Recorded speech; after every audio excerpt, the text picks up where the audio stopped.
আচ্ছা দিদি, হ্যাঁ তোমার দোকানে অনেকেই এসে বলছে মটন বিরিয়ানি। মটন বিরিয়ানি তো আমি এর আগে কোনোদিনও শুনিনি, এর কি রহস্য গো?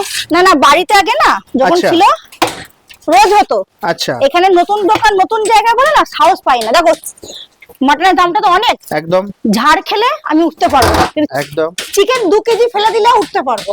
ব্যাপারটা যে ওরকম, ওই জন্য রোববার করে হান্ডি মাটন স্পেশাল এখানে হয়। হ্যাঁ, হান্ডি মাটন আলাদা করি, আবার আচ্ছা। মাটন বিরিয়ানি আবারও হয়। আচ্ছা, দু রকম তাহলে আমরা মেনু পাচ্ছি, মানে হ্যাঁ। একটা বিরিয়ানিতে পাচ্ছি, একটা হান্ডিতে পাচ্ছি। হ্যাঁ, আগে যেটা বাহ। বাইরে রোজ হতো। আচ্ছা, দাম কি রেখেছো এগুলো? হান্ডি মাটন এক পিস 100 টাকা, আচ্ছা।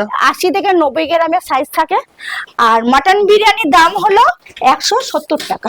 কত গ্রাম পিস? ওটাও 80 গ্রামের চিকেন। 80 গ্রাম। এই সরি, 80 থেকে 90 গ্রাম মাটন আচ্ছা। দিয়ে 170 টাকা মাটন বিরিয়ানি। বাহ। আর কেউ যদি হান্ডি মাটন নেয় হ্যাঁ। তাহলে 100 টাকা পিস, শুধু এক পিস। আর আচ্ছা। তার সাথে ফ্রাইড রাইস হয়, পোলাও হয়, চিলি চিকেন, চিকেন চাপ। এটা কি শুধু রোববার খালি করে? রোববার করে হয় এটা। বাহ। আর বিকালের মেনু আলাদা থাকে, তার সাথে মোমো থাকে, চিকেন পকোড়া থাকে, আমুদি মাছের ফ্রাই থাকে, মাছের ডিমের চপ থাকে, এ সাটা আরো। লোটে মাছের চপ থাকে। ওইগুলো সব সন্ধ্যের পরে করা হয়। আচ্ছা। ঠিক আছে, রোববারে অনেক রকমের অনেক কিছু আইটেম থাকে, কম বেশি ভালো ভালো আইটেম থাকে। আচ্ছা।